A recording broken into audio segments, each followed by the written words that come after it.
গত 2 দিন আগে সিআইডির হেফাজত থেকে সিবিআইয়ের হেফাজতে গিয়েছে সন্দেশখালীর বেতাজ বাদশা শেখ শাহজাহান।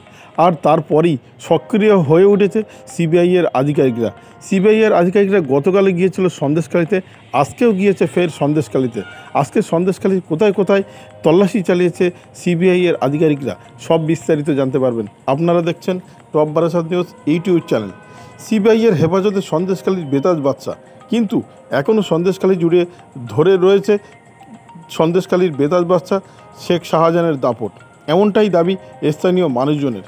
আজ শুক্রবার প্রায় 30 জনের একটি সিবিআই টিম শেখ শাহজাহানের বাড়িতে হানা দেয়। সঙ্গে ফরেন্সিক এবং কেন্দ্রীয় বাহিনীর বিশাল বাহিনী তাদের সঙ্গে ছিল।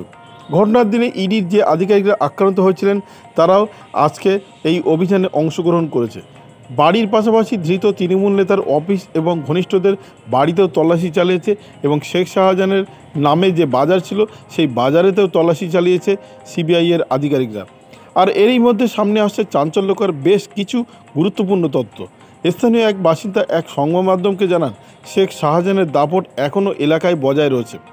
তার অনুগামীরা কার্যত প্রত্যেক দিন তোলা তুলে যাচ্ছে। এলাকায় টোটো, অটো চালক থেকে শুরু করে সাধারণ দোকান থেকে শুরু করে প্রত্যেক দিন 10 থেকে 15 টাকা করে নেওয়া হচ্ছে বলেই দাবি করা হচ্ছে। এই বিষয়ে প্রশাসন জেনেও চুপ রয়েছে, এমনটা দাবি করা হয়েছে ব্যক্তির তরফে।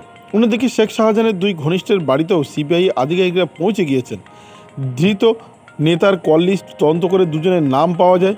2 জনের মধ্যে একজন দিন আলী মোল্লা এবং অন্যজন দুরন্ত মোল্লা বলে জানা গিয়েছে। তবে দিন আলী মোল্লা এবং দুরন্ত মোল্লা 2 জনের বাড়িতেই জোর তল্লাশি চালিয়েছে ইডি আধিকারিকরা।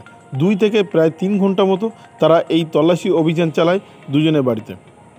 ঘটনার দিন এই 2 জনকে ফোন করে শেখ শাহজাহান এমনটাই কল লিস্ট খতিয়ে দেখে তথ্য পেয়েছেন সিবিআইয়ের আধিকারিকরা। আর সেই সূত্র ধরেই এই দিনের সারাদিন তল্লাশি চলেছে।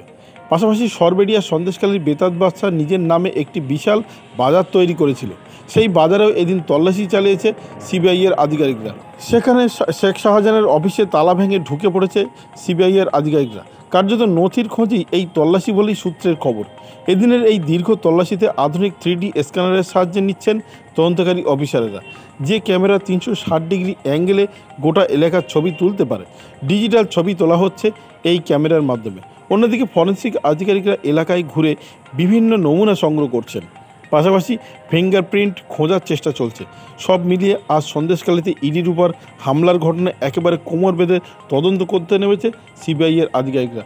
এখন দেখার বিষয় সিবিআই যে তদন্ত করছে এখানে অন্য কোনো নতুন কোনো নাম উঠে আসে কিনা তদন্তের স্বার্থে।